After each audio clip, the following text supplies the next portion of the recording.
Hello, my sunshines. I'm here today with a book that has a V in the title. This one's called The Berenstain Bears and Too Much Vacation. Hopefully, this summer maybe we'll get to take some vacations and have some fun. But let's see what happens to the bears.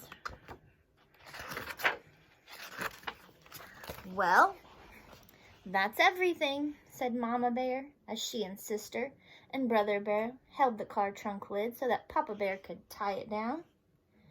Not quite, said Papa, running back into the treehouse. We almost forgot the camera, he said when he reappeared. What good is a wonderful vacation without photographs to remember it by? Good thinking, Papa, said Brother. May I take some pictures when we get there?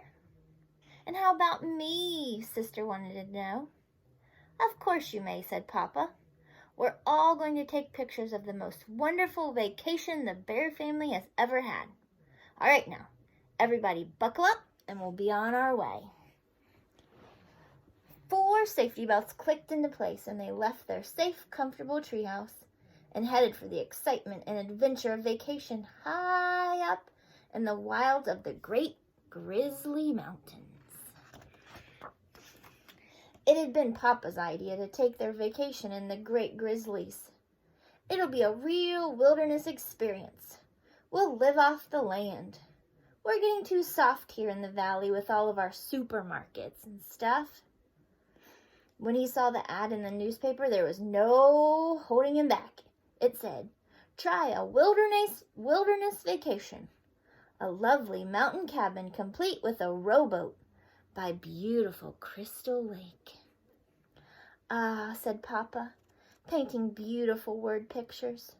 To wake up with the rising sun and catch our breakfast from a clear mountain lake. To bathe in its sparkling water. To snack on delicious wild berries. Sounds wonderful. To gaze at the beauty of a mountain sunset, then to sleep through the peace and quiet of a mountain night. It all sounded great to the cubs. What kind of fish will we catch, Papa? Trout, no doubt, he answered. But Mama wasn't so sure he would catch anything. So when she packed, she took along some canned goods and just in case. And some books and games in case of a rainy day. I can almost taste that trout, said Brother, as the road led ever higher into the mountain. And I can almost taste those yummy wild berries, said Sister. And don't forget my terrific wilderness stew, said Papa. But we didn't bring things for stew, said Mama. All we brought are some canned goods. Of course we didn't, laughed Papa. I'm talking about my special live-off-the-land survival stew. It's my secret recipe. When will we get there, asked the cubs. Very soon. I can tell by the smell of the mountain air, said Papa. That's not mountain air, complained Brother, making a face. That's a skunk. Said Papa, wrinkling his nose. It's a good time to start taking those pictures, thought Mama. Phew, said Papa. Click, said the camera. Look, she took his picture. There's the cabin, Sister shouted as they rounded a bend.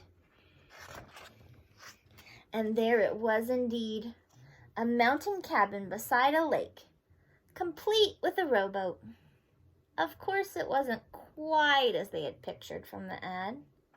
Crystal Lake looked more like mud soup. The lovely mountain cabin looked more like a tumble-down shack. There was a rowboat, all right, but it was half sunk in the lake.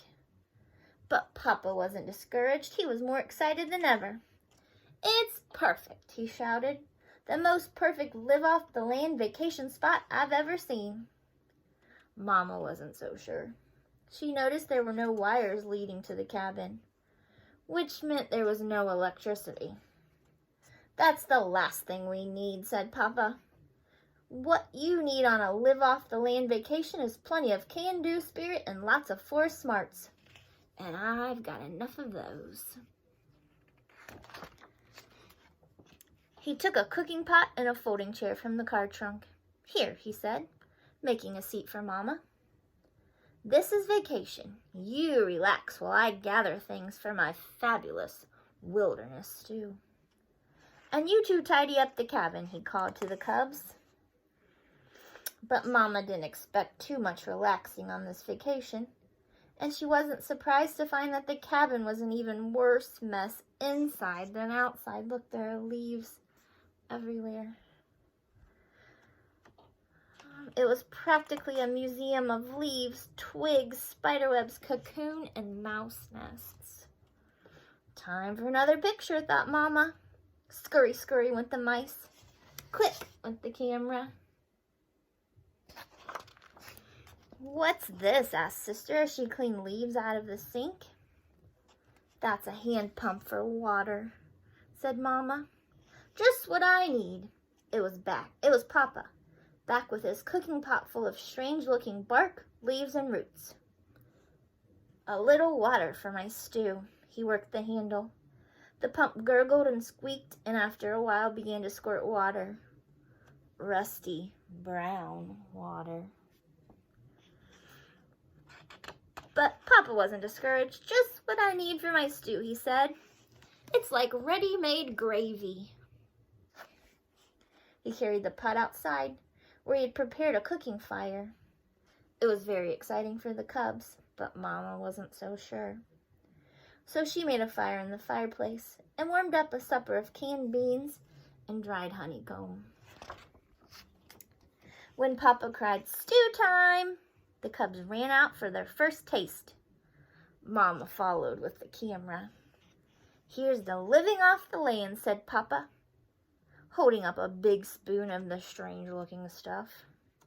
Then he, brother, and sister each took a taste. "Ugh," said Sister. "Bleh," said Brother. "Patooey," said Papa. "Click," said the camera.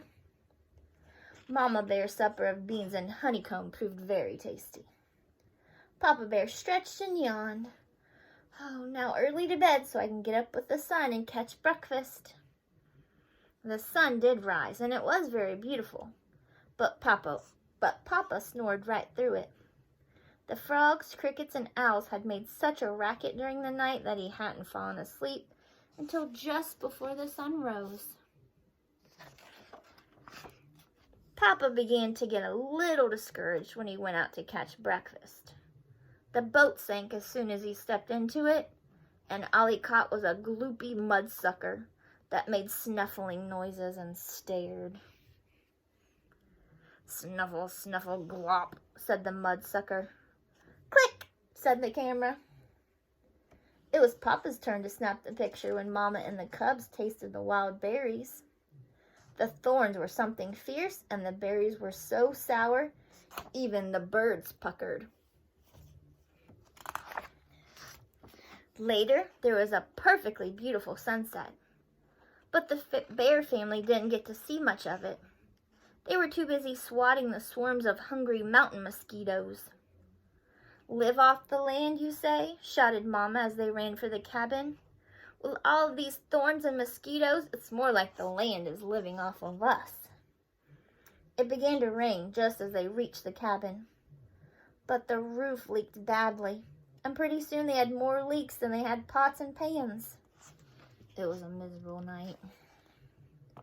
By morning, they were soaked to their fur, and there was a foot of water in front of the stairs. "Don't worry," said Papa. "The rain can't last forever, and just as soon as I sweep out this water..." But instead of Papa sweeping the water swept Papa out the door, down the muddy slope, and into the muddy, mucky lake. When Mama and the cubs reached him, he looked more like a mud ball than Papa. Down there. "Say," he said, looking up at them, "I have a terrific idea. Let's go home."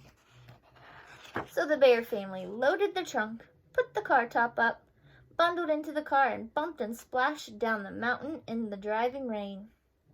The rain had stopped and the sun had come out by the time they reached the valley, and their treehouse had never looked so good as it had that day.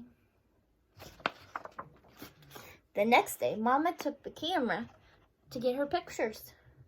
When the pictures came back a few days later, the Bear family wrote titles on them. They began to chuckle as they passed the pictures around. The chuckles grew to roaring laughter, and soon they were laughing so hard they cried. Here's Papa smells the mountain air. We were greeted upon our arrival. Where's the mice? We tasted Papa's wilderness soup. Papa catches our breakfast. Our first taste of wild mountain berries. And Papa decides it's time to go home. And every so often, through the years, they take out those pictures and have an absolutely wonderful time enjoying the worst vacation the Bear family ever had. I hope you're not having a horrible time at home. I hope you're being good. I hope you're having fun with your family. I miss you. Be good. Bye.